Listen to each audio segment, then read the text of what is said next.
have heard of it. You work on aircraft NG. May have heard of it. Open weights too. So yeah, that's us. Yeah. More of the same. Go ahead. So, yeah, I don't have a funny name on the internet anymore. I've been recently promoted to vulnerability manager for Rapid7 as well. So if you have bugs in Metasploit or in Expos, please tell me. Or write to security@rapid7.com and you will probably talk to me. So we do both inbound and outbound vulnerabilities. I'm also a network dork, and I love open source security, and that's what we're going to talk about today. So why open source? For me, I want to share the stuff I was making. I want to share the knowledge so that people can know how stuff is done. And I also wanted to share the code so everybody can see the code, improve it, help us improve, and that kind of stuff. So. And I love open source security because I want to spill all the beans. Security, like as an industry, I don't know if you've noticed, is somewhat obsessed with secrets. We still have to deal with secrets in open source security as well, but usually on a very shortened timeline. And I'm not just talking about like vulnerabilities and exploits and ODA and all that stuff, but even stuff like the stuff that Thomas does was at one point considered somewhat secret. It's a little bit of a black art.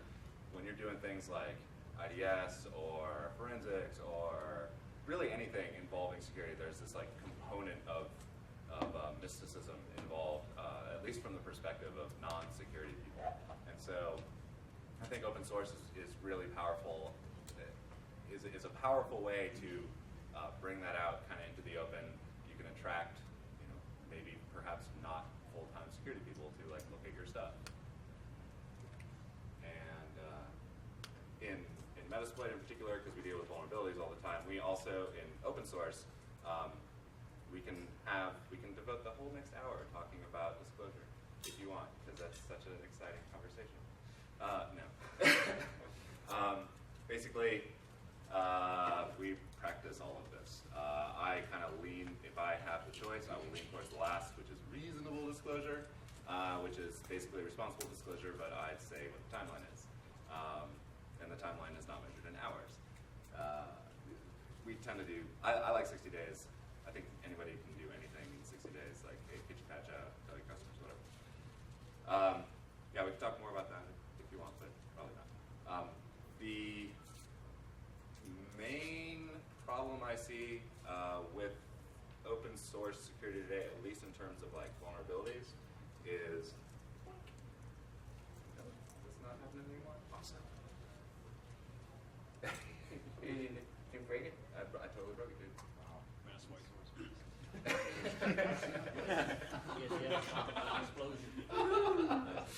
Yeah, marks are supposed to be reliable. I don't think so. There we go. Okay. Perfect. Is the corrupting influence of money on vulnerabilities. If you just Google for something like EFF zero-day economics, you'll find pretty much the position paper on paying for ODA. Personally, I'm not going to dictate. We can also have that boring conversation if you want, but I'm not going to stand here and tell you like you should never sell your ODA. Go ahead, sell it all you want. I don't have a problem with like Microsoft's bounty programs, Google's bounty program, Facebook's bounty program, because generally these guys are buying vulns to fix them, right? If you have information to the contrary on these, then please by all means speak up, because it's an open forum. But these guys at least advertise that they're buying these bugs in order to make the world a better place. There are people who are not buying these bugs to make the world a better place. They're using them for SIGINT, as has been revealed many, many, many times. I don't think it's a huge surprise to anybody that there are organizations that buy bugs to exploit them, and kind of more cowardly organizations that buy bugs to, kind of squash them so they never have to deal with them. You can kind of consider like litigation as a form of buying bugs too, because they're just paying lawyers instead of you, which doubly sucks. So I think disclosure is really important, just because when there are unpatched bugs out in the world, it makes the internet less useful. And I like the internet; it's my people.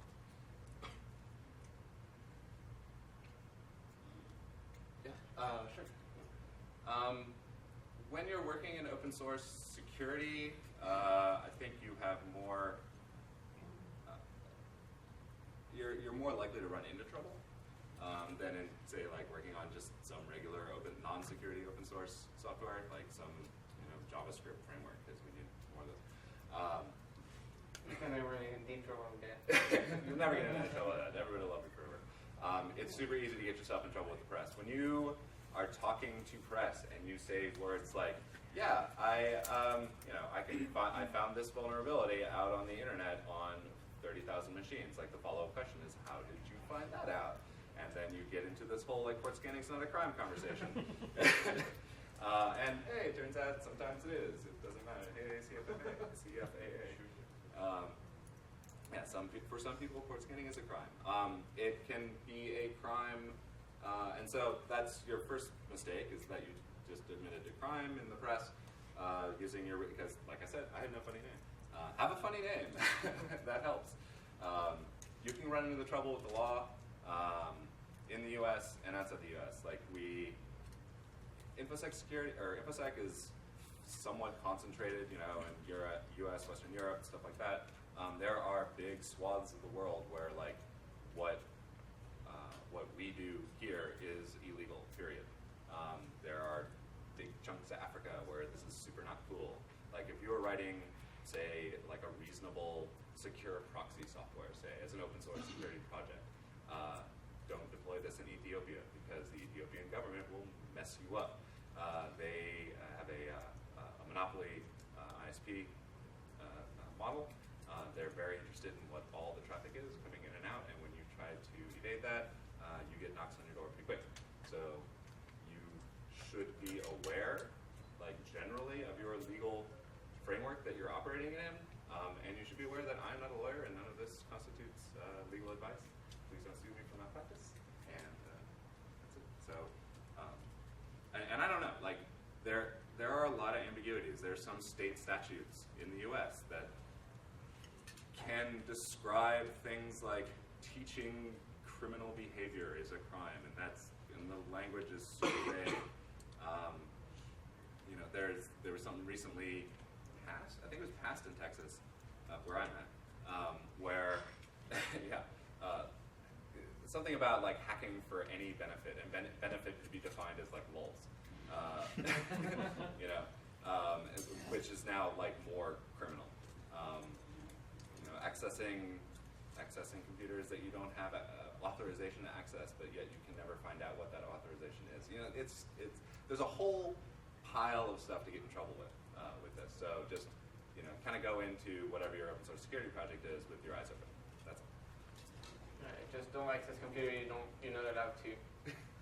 And good luck finding out what you're allowed to access. Yeah, I'm allowed. You are not allowed to access this website. I had something that a few years ago when I was giving a training at Burgon about Wi-Fi cracking. I was told that the computer crime unit in Belgium was a training, so they asked me not to hack the other access points. I guess they wanted to make sure that we're not going to access the other access points and stuff.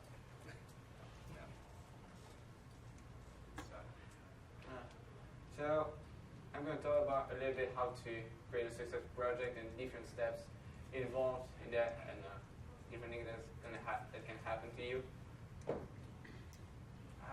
You have to pick a project. You can go to a hackerspace to see what's going on. You can go to conventions. Make sure that's something doable. Like, not I'm going to crack that whole big thing that takes ages. So I'm going to tackle AES. Yep. Yeah.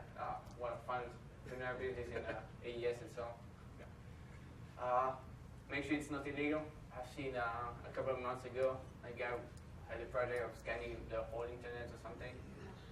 Unfortunately, he got in trouble. Yeah. Don't access computers that you're not allowed to touch. Yeah.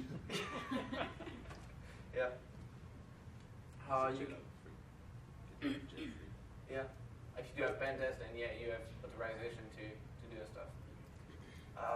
You can contribute to some project that you find online on GitHub and stuff. Make sure that you're interested. So if you're not interested and you want to create your own project, that's not going to last very long. And you have to be very passionate about what you do. If you're not, a few months later, you're going to draw a project you won't have time because it's kind of it takes a long time, a lot of time to work on that. So to run a project here, we'll have a few different things that you need. You need a hosting. There are some free stuff like GitHub, Jira, Assembler if you still want to use track and stuff. SourceForge is still pretty good. Cosplay from Microsoft, and I've heard a couple more, so lots of different stuff. I think you said Bitbucket. Yeah, Bitbucket is like a GitHub competitor, basically. So, I'm sorry? Victorious. Thanks. I have some stuff on SourceForge still, and it's not bad. Fresh meat. There's a Git interface now in SourceForge, right? They hate free licenses. They hate free licenses. And I hear great things about Jira. If you can figure it out. Yeah. If you have a bachelor's in Jira. Yeah. Jira, if you're an open source project, you can request a free license, and they have a bunch of plugins that you can add, have online stuff. That's pretty nice. Or you can roll your own stuff, which is based on your needs, so you can install whatever you want. It can be more convenient. But that means, do it yourself means do maintenance yourself, and that thing takes a long time. I've spent way too much time on managing servers, updating stuff, updating all the different software I have, the forum, the wiki, track. I still have a build that I have to reinstall and stuff. So, and it can become expensive since you have to sometimes get your own server. Yeah, this free stuff is expensive. Yeah. Not fun stuff. Like, since you're doing security, you are a target. People are gonna try to hack you. Cyber squatting on domains. So for that, domains are pretty cheap. So make sure to grab small modifications of your name. For example, crack. There's a dash. I took with and without dash. .netcom, base, info, etc. Domains are cheap. Yep. I'm cyber squatting right now on Metasploit, actually. I own the Metasploit.pro. Nice. Metasploit.com is the real one. Don't go to Metasploit.com. It just redirects. It's for professionals. It's only for professionals. You're gonna get DOSed or DDoSed. I had that a while ago. Basically, the provider that was was paying for that. Giving me the bandwidth. I had 2 terabytes a month, so it should have been more than enough. Unfortunately, the way it counts the traffic is that when you request a file and start downloading it, it counts the amount, the size of the file as taken, even if you stop downloading it. So a nice day guy in Spain made a script or something and took the whole bandwidth. Provider asked me to pay for money to get myself back before the end of the month. That was not fun. I'm glad the community was there to help, so I posted something on my blog, say, hey guys, could you help me to get the website back? And I was surprised I got a lot of help, and even more to continue paying for hosting for a few more months. It was very nice. Just on the DDoS, we had a pretty nice DDoS attack on us a few years ago. Some dude decided that they wanted to just like straight up SYN flood us, but they were SYN flooding and tracked back like how that was working, and they were going by DNS name. Well, we control the DNS. So, okay, you want to SYN flood Metasploit.com? Well, that's great. Metasploit.com is now you. And then that went away because it was He was DDoSing himself forever. And so that only took like a day. So Metasploit.com was down for like a day. You'll see like in the open network stats, like you'll see a little drop like that for one day. That was that. So yeah, I mean, if you're in the, but that's the thing, right? Like if you're in the security space, you should probably know how to deal with this. You're doing open source security anyway. You probably know a couple guys, even if you don't know everything about everything, like which nobody does. You probably know somebody who knows something about what you're doing, so you can get good advice like that. So. Oh yeah, one more thing. Do backups. Even if it's Backups free, is and security. even if they say, we have backups for a month. I've got the forum that was hosted on a cloud system from my provider. Fortunately, that thing stopped. I couldn't access that thing anymore. And because they were doing maintenance, they were not allowing to reboot anymore. So they stopped it. And the data, the MySQL data, unfortunately was on the disk that was not stored. So whenever I turn out the machine, everything disappeared. So make sure you have backups. And now they won't let me access that machine anymore. They were supposed to give me access last month so that I can retrieve an old backup from a year ago. I'm still waiting for that. I'm going to bother them next week. So development. You're going to have fun with licensing. Make sure to deal with that. It's something very boring. As a developer, I don't care. I want to make code. I don't care about licensing. I want to get my stuff out. But the thing is, you would need a license, or if you don't do that, you would end up running into trouble. I've had some issues with the Debian licensing because some of the files didn't have a license. So they asked me to get a license to make sure that all that code was GPL or at least BSD.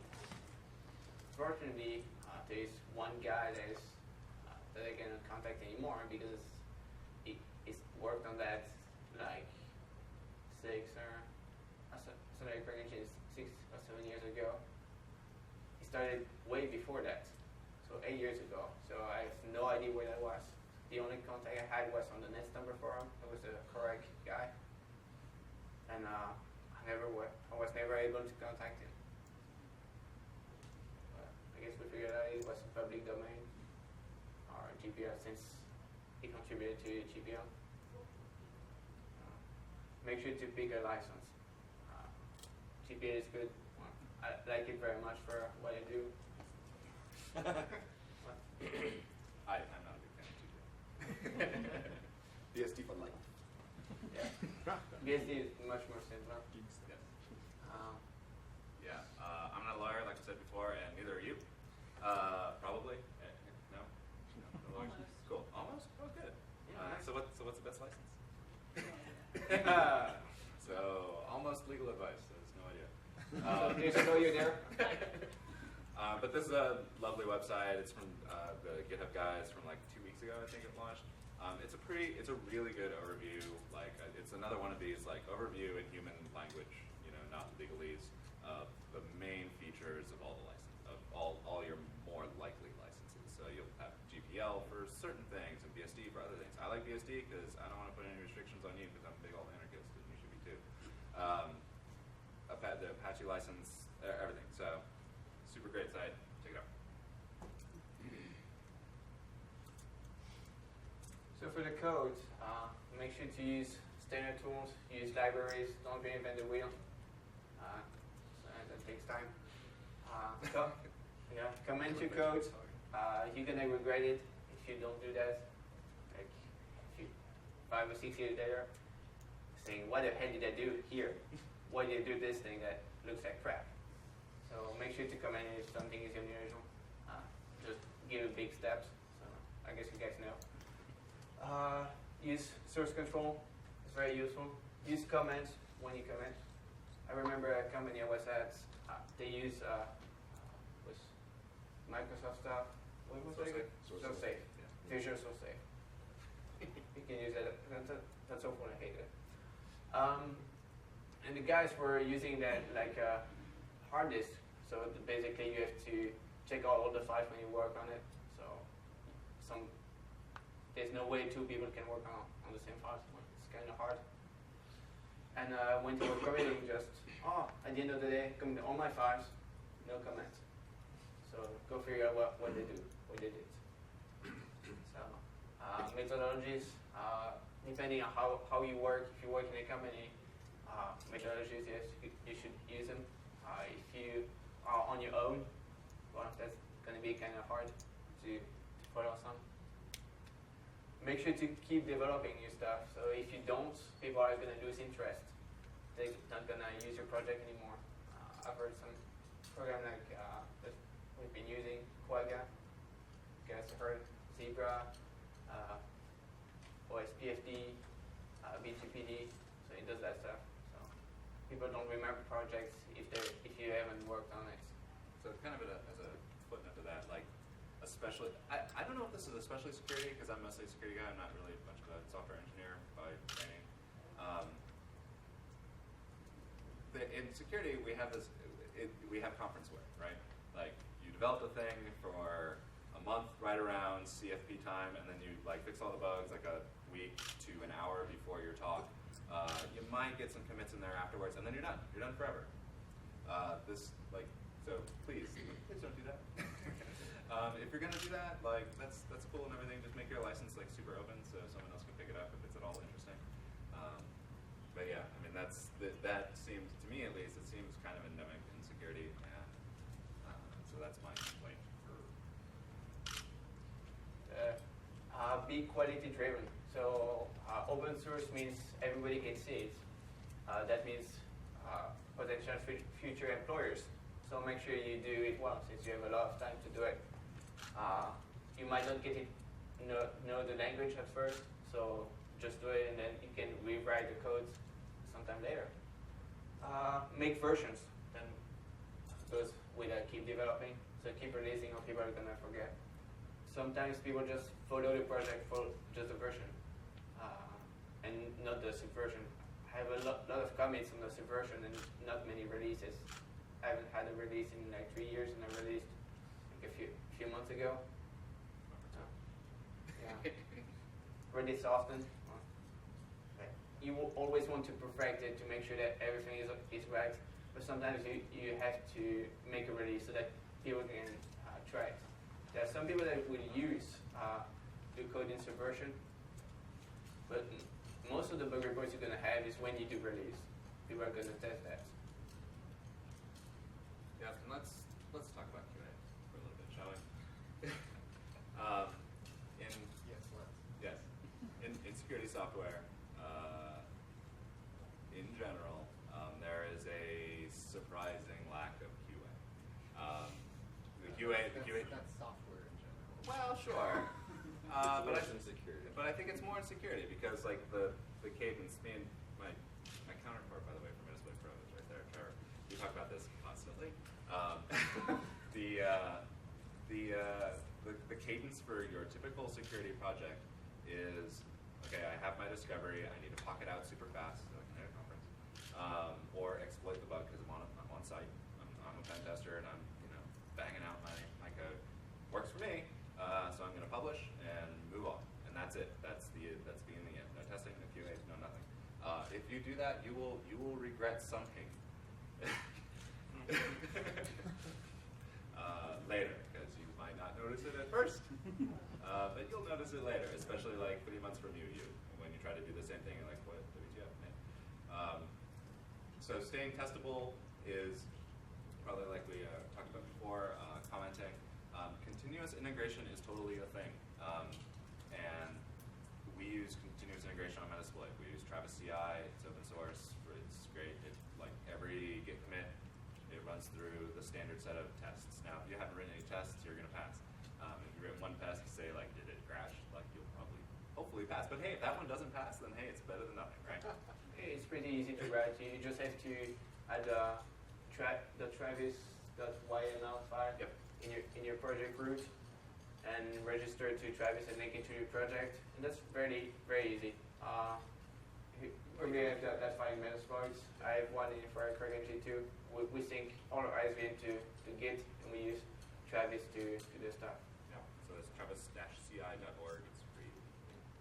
I don't know how to do that. Did you see any decline in contributions when you started imposing these sorts of software engineering strictures on your?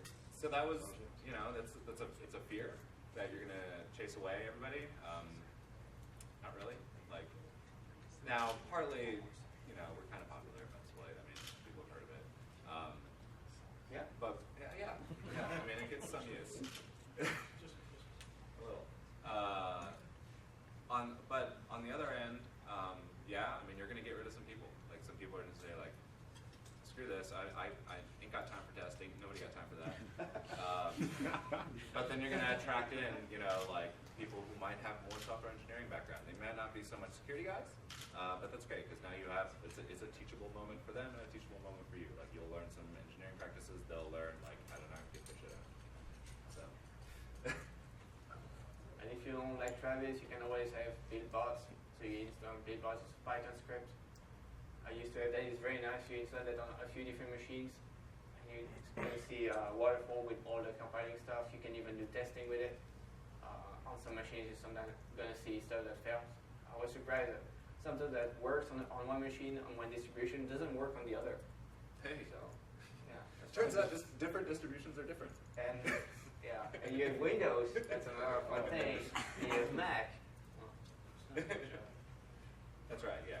Yeah, so like just doing the Java, you don't have any of these problems. Ruby. Yeah, Ruby too. Ruby just compiles everything. So yeah, I mean, go ahead. Support. Well, what's obvious for you is not for the others. Your code, well, that's obvious for you. It works, you know it. But it's not really obvious for the others. So make sure to comment it and explain how your stuff works. If you don't explain how your stuff works, nobody's going to use it. You're not going to have any community around it. Read the code is not acceptable. As I've said, not everybody knows how to read code. Sometimes the code's not readable. Yeah, that too. And you have to document, support it. You have IRC, you have Freenode, which is completely free for any open source project. Register your forum, register your nick. You can even have a custom cloak so that people don't see your IP address and don't try to hack you. Yeah, some like security things. Yeah, it's pretty nice. So you can give that to contributors and other people who have with the project. Email. Sometimes you might want to support over email. It depends how you want to do. And yeah, and I have a lot of URL things. I take my marching orders for documentation from a book called Producing Open Source Software. It's kind of like an orangey red book, super great. It's by Ken Vogel, I'm gonna say, and it's mostly like the subversion story. It's like how SVN came to be. The stricture or the prescription in there is you want to be fascist about referring to URLs. Like have a FAQ, obviously, but when people are asking questions that you might not have had a FAQ for, but you remember because you have this giant brain that you're working on Social Security, you're super smart.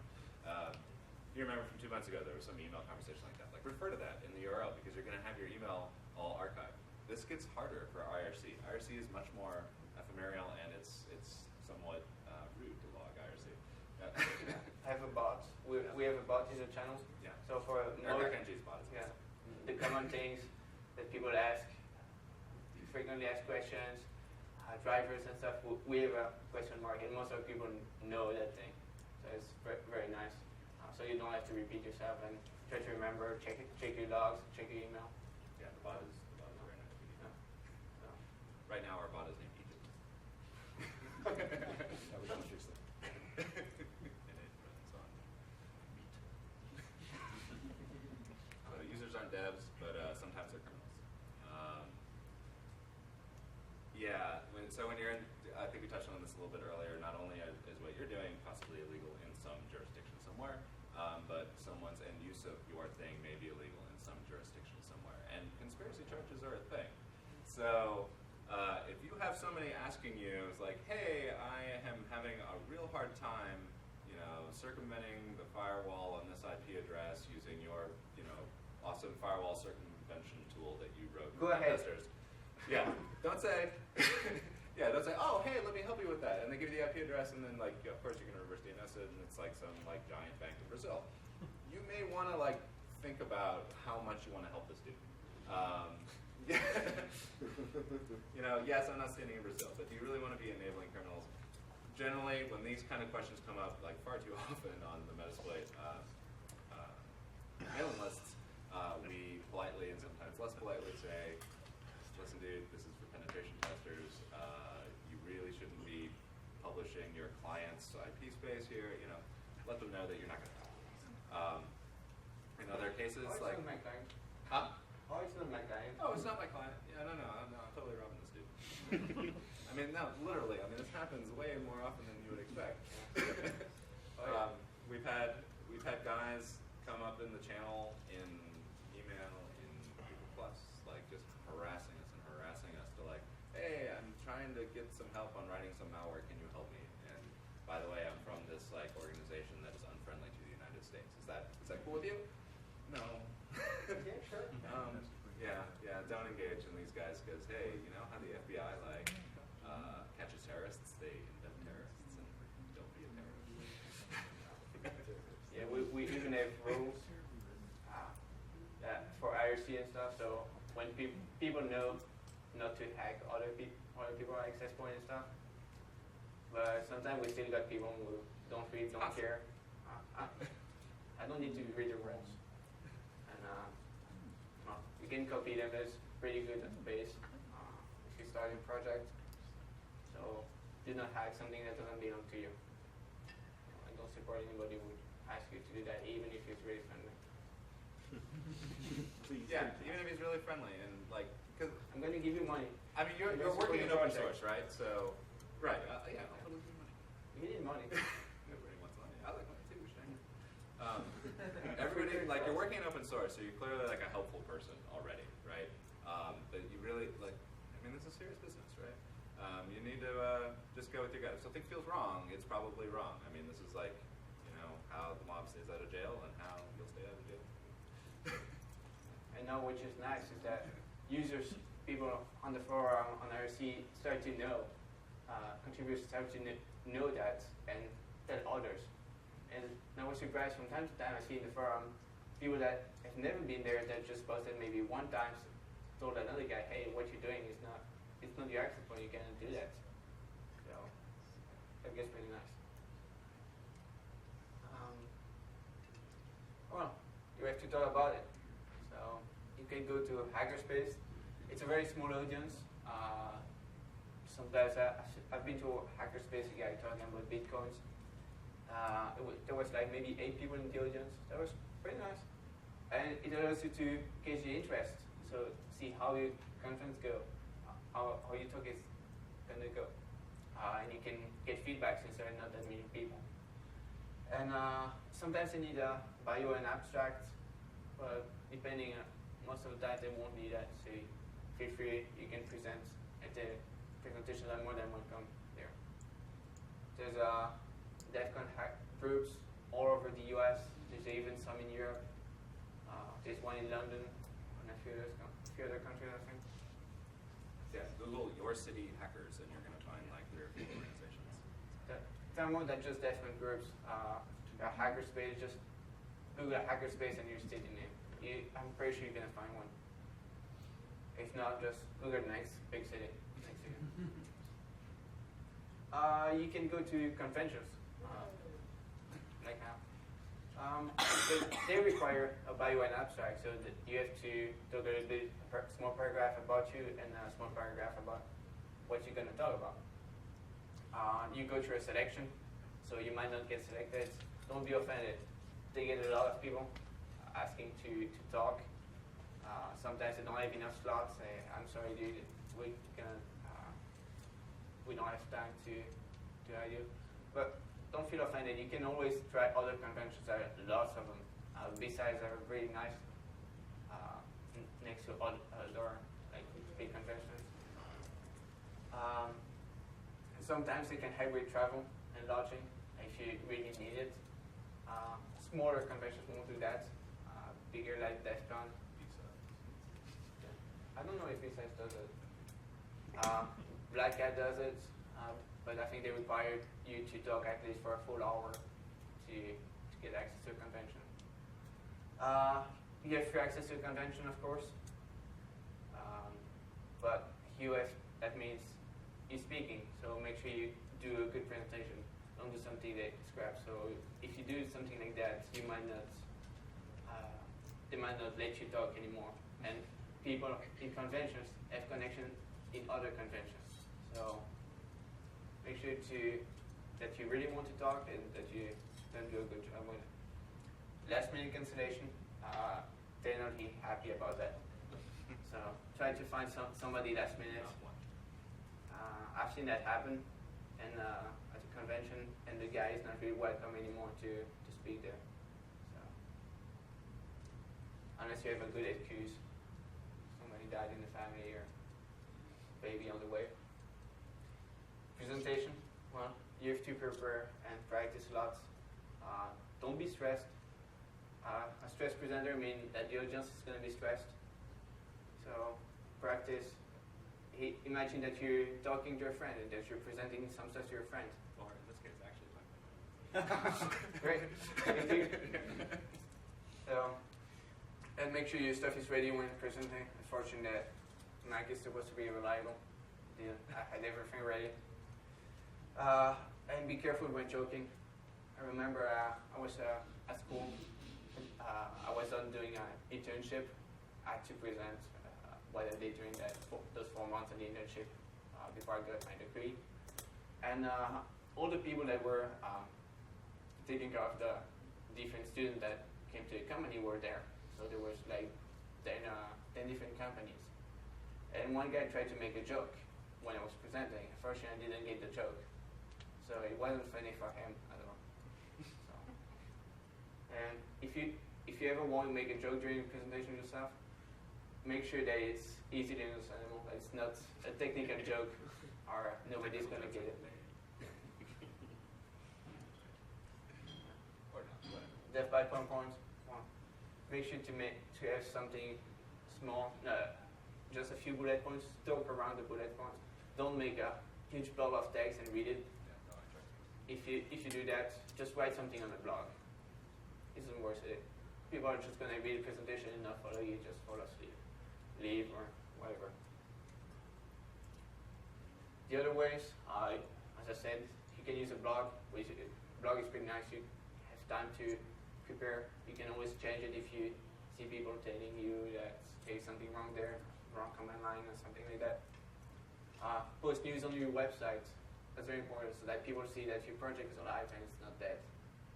And you can do YouTube screencasts to present how your stuff works, how to set it up. That's very nice. People love that. People love screencasts. Like you do screencasts, your usership goes amazingly high up. Especially if you have like lots of web stuff you click on that because people dig that too. Yeah. Explain to them how to install your stuff. That's one of the most important things. Yeah. And how to use it. Yep. Work. This is a job.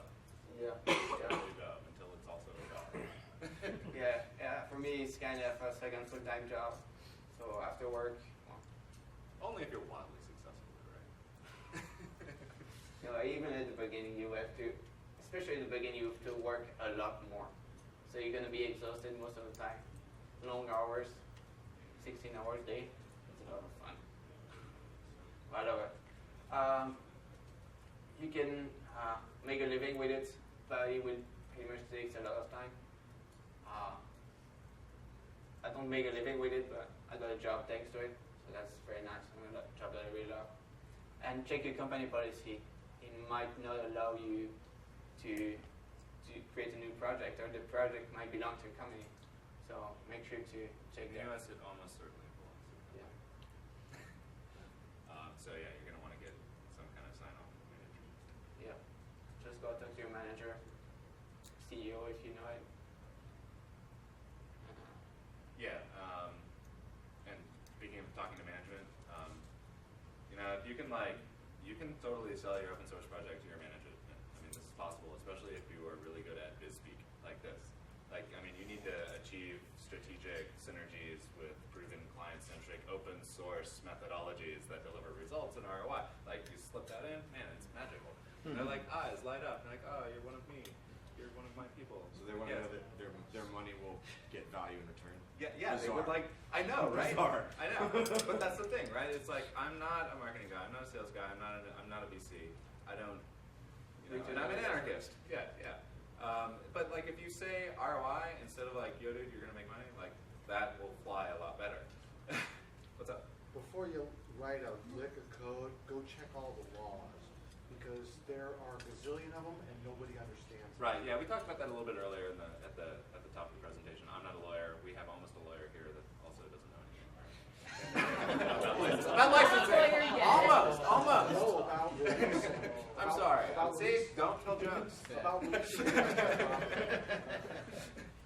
I'm talking about All my friends are intellectual anarchists or property. hackers. Somebody has to keep you on. What do you mean? Exactly. Thank you.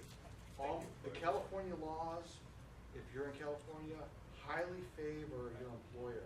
So if you write anything, I don't care if it's in your sleep, no matter where you are. Oh, right. You're There talking about the is a intellectual very property law. good Yeah. chance your employer owns that, Yeah, good luck. and It's in Texas too. Another you reason to can have a wind up funny in name. big trouble.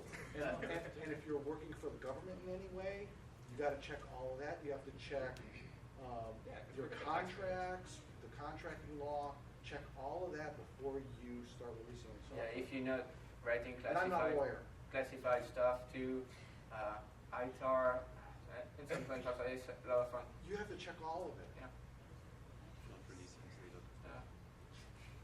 Yeah, luckily, I think most of the stuff that we're going to be working on is not going to be munitions anymore, right? Like that's not a thing. But Yeah, well, if export it's is. space Export related, still. if it's space related, it might ITAR be. is not necessarily as well.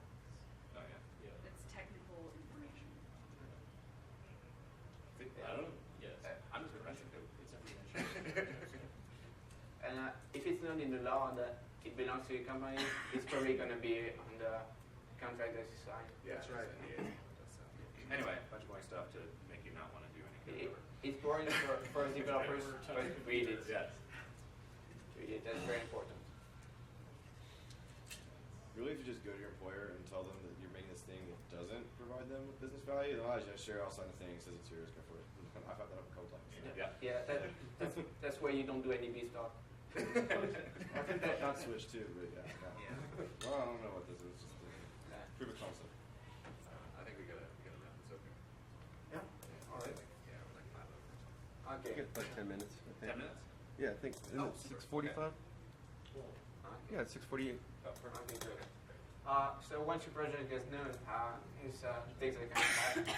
Next, users, make sure you listen to them. There's the people who use your project and use your stuff that saying to them, you're there. So you wouldn't be there if you're not using your project. If you need help, always ask. That's what I did, for example, when I had the DDoS. I just more money than what I had, so I could use it for hosting a little bit longer. And explain how to contribute. It's very important. People don't always know. Sometimes they have to sign up for a badge, sometimes they don't. Should I do that thing before? Should I add a comment on top of the badge? Explain all those things. That's obvious for you. That might not be obvious for everybody else. The team, you create a project, you're the leader. Don't be a dictator. We still have the last word, but listen to your teammates. Yeah, we didn't technically. Yeah. Be nice to other people, don't be a jerk. And be thankful for people that works with you, works for you, because most of the time, also for them, it's they're doing it after the job. So, and another thing you might want to consider is that sometimes there are life events that prevents people from contributing to the project. I've had a few guys that contributed quite a bit, and somebody couldn't because they had other stuff coming up. And well, don't expect anything. I've got lots of people that say, hey, I'm going to contribute, I'm going to help you translate, I'm going to help you doing some code. And in the end, you start working and they don't do anything. And just be happy when somebody actually does something. If if you're expecting something from people when you give them credentials for contributing, you will be very disappointed. Don't take it personally. As I said, don't become a jerk, and you can become an expert, but you will always sometimes be wrong. I'm sometimes wrong, and I want somebody to tell me that, hey, that thing you said here is wrong. I don't want to keep saying that same stuff all over every single time and keep being wrong, looking like an idiot. And you can write books, training manuals and stuff. I did a training with offensive security, Wi-Flu, if you guys have heard about it. You can go teach. I'm doing that too, about 2 times a year. And you can get a job in your project field. And that's a lot of fun. Since you like the project, that's what you're passionate about, that's probably what you want to get. Yeah, and to kind of go along with like become an expert on your thing, you want to avoid specialization. This is more in like kind of components of your code. If you have, say, a packet parsing library, and you have like an IPv6 guy, and anything having to do with the IPv6 stuff, you just like kind of kick over to him. I mean, you have a couple problems here. Obviously, you have a sync point of failure, the bus factor, as it's sometimes called. But on top of that, like you kind of start developing these fiefdoms in your code base, where people will feel either uncomfortable committing to that part of your library because they're not that guy. That guy can start becoming a jerk and kind of dissuade people from contributing to my beloved chunk of code that is a reflection of me as a human.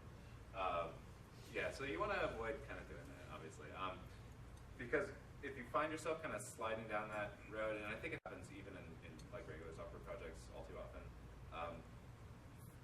kind of call it out and like get taught on like what this guy was thinking and how you could be a backup and like, hey, I would really like to understand how all your IPv6 magic works because that stuff is freaking voodoo. Because then you can just start teaching each other, and now you've raised your bus factor. This goes back to testing. It goes back to like accepting patches from other people. Okay, success. Everybody has to get his own. You have to get your own definition of success. It could be getting a job in the project field. It could be doing what you like. So your employer gives you the chance to work on a project for like a few hours a month or a few hours a week. Speaking at convention, you can write books about your stuff. And there are quite a few books about my exploits. Yeah, come on.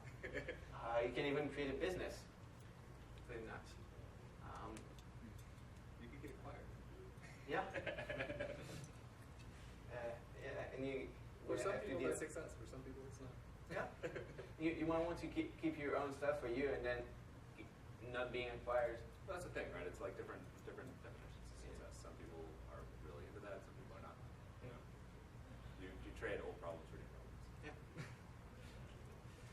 So what's next after that? You have to keep going, keep developing, keep doing versions, advertising for news and stuff. You can go inspire people and be prepared to change and share your experience with others like we do now.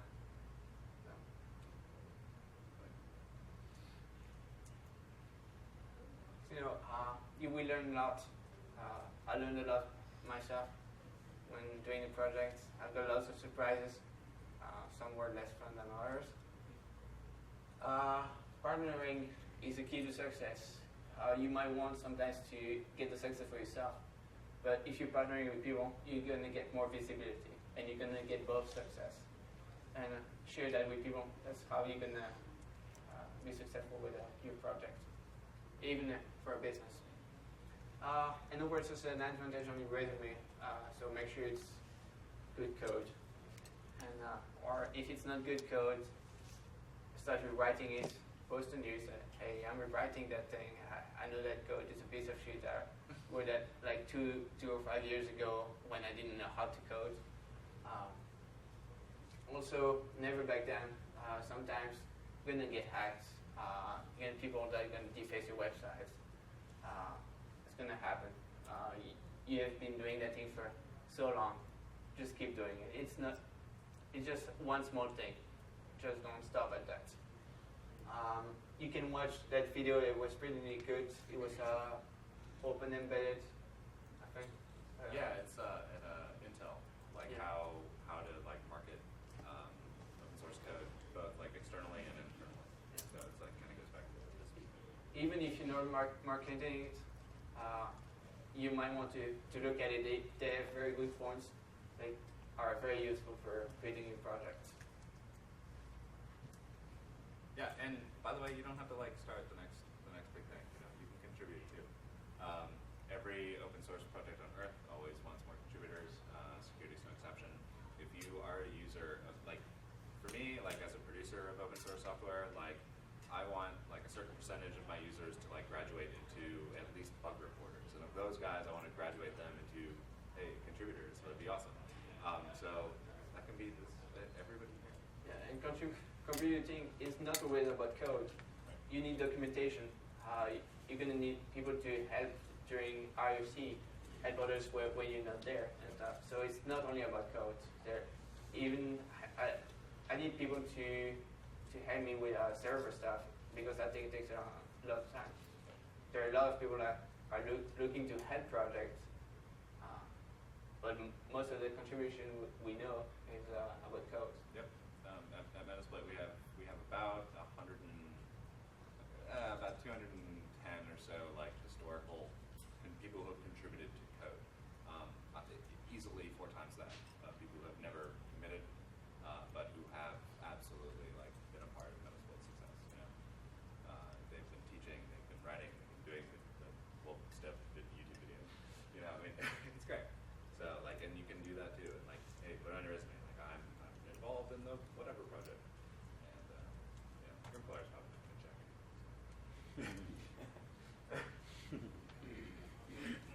Yeah, get started. Here are 2 projects to get started on that need contributors. You can get on both websites and Yeah, you can can have have those links. tabs. Yeah, you can go back and forth. You can have links to both those addresses. And that's it. Thank you. Time for 1 question and 1 question only. We can take questions outside too. And Yeah, you can go to the QA room at the end of the hall. Perfect. Okay, thank you. All right, 0 questions. Yeah. They'll come back after.